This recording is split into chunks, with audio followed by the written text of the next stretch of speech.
Someone recently wrote me asking about the value in Platonic touch. He noted in his email to me that I have written and spoken a lot about the value of celibacy, but he wondered about Platonic touch. Is this a need that we have? Is this something that we can use to help us grow? And it's something that I've actually thought about a lot, and it's not easy for me to talk about publicly, but I think that's probably all the more reason for me to try to explore the subject. And when I started trying to formulate this video in my mind, a story from my own history came to mind. It happened when I was celibate. At that point, it had been probably almost 10 years. And it was back when I was a therapist, and I had ulcerative colitis. My colon was out of control. I was bleeding all the time. Had to go to the bathroom constantly. It was terrible, debilitating, even disabling in some ways. Well, someone suggested maybe massage might help. I had been trying just about anything I could try, including medical doctor interventions. And I thought, well, massage, that certainly can't hurt me. I hadn't been to a massage in probably more than 10 years at that point, so I thought, why not try? So I went down to Chinatown. I was living near Chinatown in Lower Manhattan, and I went into one of these Chinese massage parlors, and they assigned me to a male massage therapist. They said, well, do you want female, male? I said, I really actually don't care. And I lay down on the massage table, and this man who didn't speak English, he actually spoke Mandarin, and I spoke some Mandarin. He was actually really surprised that I could speak some Mandarin at all. But he started massaging me, and it was, well, probably the first time in years I'd really been touched at all by anyone. As a therapist, I had a lot of boundaries, physical boundaries with my clients, and so I wasn't touching. Maybe a handshake was about the most that we exchanged.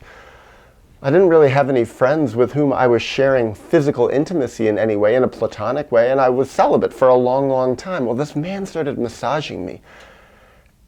And it started first with my thoughts, all these wild thoughts of just like, oh my God. And then I realized that I was thinking how good it felt, how wonderful it felt to be touched in a respectful, gentle way. And he kept asking me, he was asking me in Mandarin, is this okay? Is it too hard? I was like, no, it's okay. And then the emotion started upwelling, and it caught me really by surprise. And I started crying, and then it just came out like a flood. I was weeping.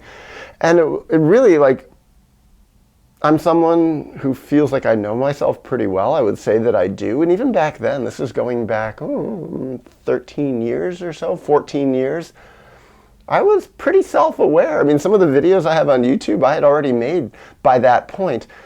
And it really, so it was like things that totally caught me by surprise were not expected.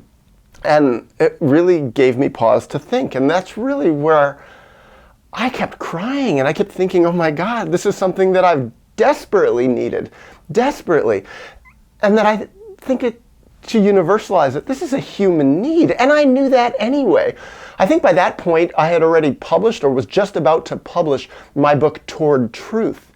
In my book, Toward Truth, I wrote about this psychoanalyst named Renee Spitz, an Austrian-American psychoanalyst who in the 1940s and 50s did research on orphans in foundling hospitals, children who had been given up by their parents or their parents had died, I believe in South America, but primarily his research was in Romania from what I remember. Look it up, see if I'm correct. But what he noticed is that these orphans, especially in these Romanian hospitals where the children were given, the little babies were given everything they needed in terms of cleanliness, they were given medicine, they were given food, clean clothes, a safe, sterile environment. The only thing they weren't given was human affection. They weren't given touch, or if they were given touch, it was absolutely minimal. I think part of it was that there were so many children in these hospitals and not a lot of staff. But also I think that the staff really wasn't aware of how much children need physical affection. Babies need physical affection. And the results that he observed, what he saw, was stunning. these little babies, these little orphans, had massive problems in their lives. First of all, right away, he's lower intelligence and also very high rates of death. The children were shriveling up inside emotionally. They were having failure to thrive. And what this showed is just how much babies need to be touched. They need physical affection. They need platonic touch. And how different really are we from babies? We're the same species. I think underneath it, we're all babies in a way. We all have the same needs that babies have. We need to be loved. We need to be seen. We need to be valued. We need affection. Yes, we need food. Yes, if we're sick, we perhaps need medicine or at least care. But that physical touch, something so important. And I wonder, maybe, certainly when I was being massaged and I was sobbing, and this poor massage therapist, he was nervous. He kept asking me, he switched totally, he knew a few words in English, but he switched to Chinese. Are you okay? Are you healthy? Do you need something? Shall I stop? And I'm like, no, this is exactly what I need. I kept telling him, thank you. But I think he was shocked. I don't know if he'd ever seen anyone cry so much and so deeply. And I cried for probably a full half an hour. And it brought to mind, it's like, oh my God, I do need this. And I universalize it again. We need this. We need to be touched. And then I think of how this plays out in the modern world. Well, first with me, did I get sick from lack of touch? Maybe, but I think it was mostly because of unresolved trauma, because of all the tension in my life, the tension also of being a therapist. But when I think about how wonderful it does feel to me on a deep emotional level, not just on a physical body level, but on an emotional level, to be touched. It's like it's something that I try to give myself now, but it's still not easy. I mean, now I've been celibate for, well, 7.5 years. Sex, romance, not a part of my life. And I think that's good for me still. But how do I get these touch needs met? Well, probably, first of all, I probably don't get them met enough. But I think, well, when I get a haircut, that's one way that I get touched. I actually kind of love that. Especially when I'm traveling out in the world, it's like, oh, it's not expensive to get a haircut. Even sometimes, I was thinking recently, a few months ago, I was in a country where a lot of men go and get a shave, and it was like not expensive. I could afford this. It's not like New York where you have to go and spend $30 to get some guy to shave you. It's like, no, thanks. But here it was like cost very little and getting shaved, and it's part of the cultural process for many men. And it was like, oh, I like this. Just the physical attention, the physical affection. Totally celibate, totally platonic, no weird tension at all. And it's like, oh, it's really nice. I can see why guys are going in once or twice a week to get their hair cut and to get a shave. I also do get massages from time to time. Well, in America, it's pretty much, unfortunately, beyond my budget because I live a very low budget life. But when I'm traveling out in the world, sometimes I can get a massage. And it's great. And I noticed, I don't cry anymore. I think because I get touched more than once every 10 years.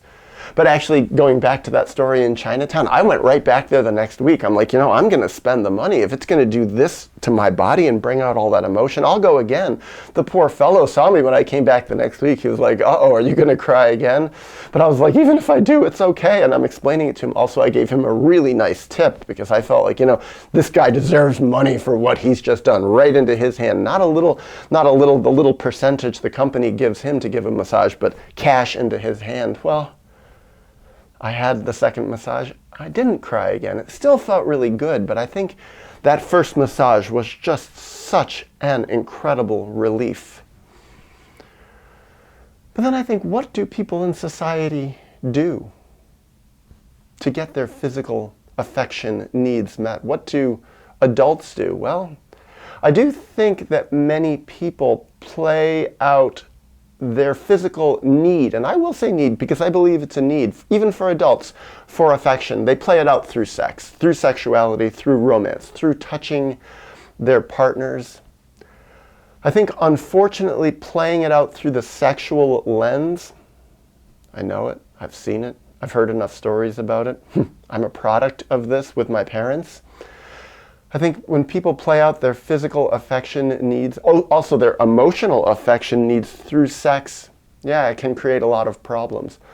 Unwanted children, a lot of dependency needs between partners, a lot of expectations, a lot of pressure.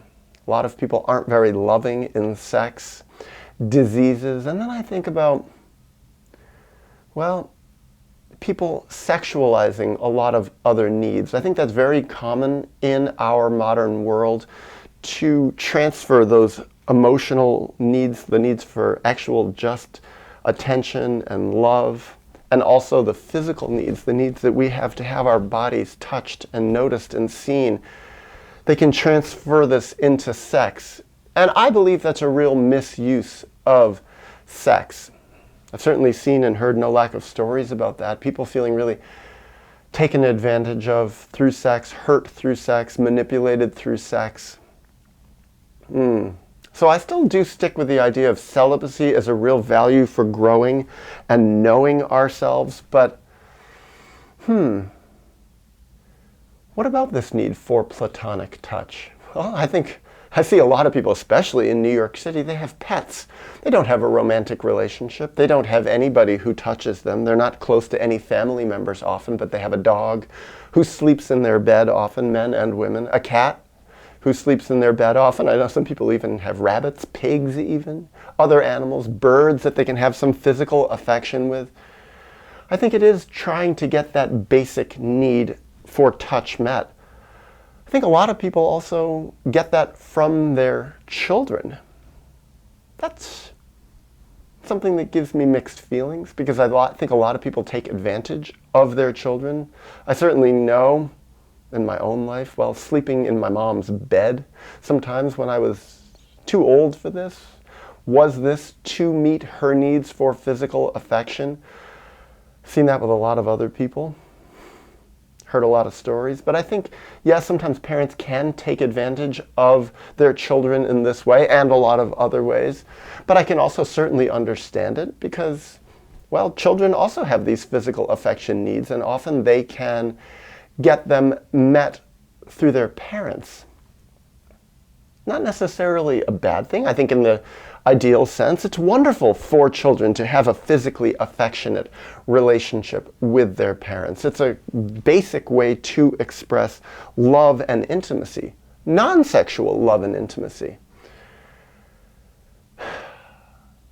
Well, I'm kind of debating about talking about something messy or talking about something healthy. Well, maybe I'll start with the messy and then I'll get to the healthy. Messy. Well, then I hear stories of people who have relationships of physical affection that are on the surface non-sexual but involve things like cuddling and things like that. I've even heard of cuddle therapists, people who you can go pay money to just to cuddle with them in an affectionate way. I've seen them on the internet advertised even. There was a big news story about one woman some years back, and I looked at her picture. She was actually a beautiful woman, and I think a lot of the guys were going to her. Well, a lot of the people who went to her were men, and they probably were attracted to her, but she was very strong about her boundaries. At least that's what it seemed in the article. But I've also heard about that with some men and women. Heterosexual women and heterosexual men who just cuddle with each other. I've had friends who tell me about this. Oh yeah, I cuddled with this guy who I was friends with. I think that can get very messy though. I mean, cuddling in a bed, a lot of physical affection. I think a lot of times it really, well, sometimes it just overtly does become sexual. Sometimes it's set up as just platonic, whereas really they both do have some romantic desire for each other, and often it can become sexual pretty quickly. I don't think that's always so honest. But then I'm going to get into the messy part. We live in a society that's so sexualized. Turn on the television, it's constantly being sexualized. Instagram, YouTube, it's just advertisements, everything sexual, sexual, sexual. Women are sexual objects, men are sexual objects. Granted, women are considered much more often sexual objects. Their bodies are just considered inherently sexual. I think it makes it very hard for men to have any sort of platonic physical relationship in terms of touch with a woman because they're just inherently considered sexual. I think it's even hard for men and their daughters past a certain age. How can you touch your daughter when she's 5 or 6 when it's like being blasted at you that females, even young females, are considered sexual objects? How confusing to just touch your daughter in a normal way. I certainly know daughters grown up to be women who have told me many times, I felt very uncomfortable. At a certain point, my father just stopped touching me, and I would touch him, and he'd get all uncomfortable. And I was only 5. It's like, what was going on there? And what deprivation did the daughter suffer? And boys too, similar stories. I've heard that many times. To some degree, experienced it myself, where it's like my dad just stopped touching me at a certain point in a loving way. Then it just became more aggressive touch after that. I also, well, now think maybe it's a good time to go into the messy thing. I know when I was little, I held hands with my friends who were boys. We would walk to school with our arms around each other. I actually mostly forgot that. But then at some point, some years back, I saw a picture. 15 years back or so. I wish I had the picture. Maybe I could even put it up if I had it, but I don't have it. But I remember it was a picture of me walking to school with my best friend. I was in kindergarten or first grade, and we had our arms around each other. And I thought, how lovely. Then at a certain point, that stopped. I don't know why it stopped. I don't know exactly when it stopped, but I can speculate. Probably somebody said something, or my parents said something, or some teacher said something, don't do that. And I probably didn't understand why. I just knew it was something considered shameful to touch in that way as boys. Years, almost a decade before puberty even came into my life and those thoughts even came into my mind. But then I think about a recent trip I had to Africa. And then 7, 8 years ago I went to Africa also and experienced the same thing, where there was a lot of physical affection allowed between men, adult men, boys certainly, I saw it all the time, but men walking down the street, large African men, grown men with their arms around each other, holding hands. And it happened to me in Kenya. A guy I became friends with, an adult man. I was in my 40s, I think he was in his 30s. We had a great conversation and suddenly he started holding my hand. He had a child, he had a girlfriend, but he was holding my hand. And I told him, because we had such an open conversation about life. I said, in my culture, we don't do this. Everybody says you're gay, blah, blah, blah. He says, no, it's okay, it's okay. And I was so uncomfortable because of this ingrained homophobia of my culture. But when I got over that being uncomfortable, and even in spite of being so uncomfortable, I remember how wonderful it felt to just be able to hold hands with a friend. And I saw that in my last trip to Africa. It happened, well, the physical affection happened in Zambia and in Namibia, where just suddenly I'd be sitting with a guy and he'd have his arm around me and I'd be like, whoa, this is not sexual at all. It's like, trust me, the last thing on his mind. But he has his arm around me and he's like giving me a squeeze because I said something that he really liked or respected. Or someone would have their hand on my knee. And it's like, whoa, this is something that's beautiful and wonderful that my culture lost. And I would tell people all the time when I was there, I'm here to explore things that are better in this culture than in my own. Now I'm speaking as a man. I think in America, certainly in a lot of places in the world, it's much, much easier for women to have physical affection with each other. Strangely, a strange paradox that women are so sexualized, yet they can still have physical affection. And I see that a lot. Women touching each other, here in this culture, but certainly more in other places in the world.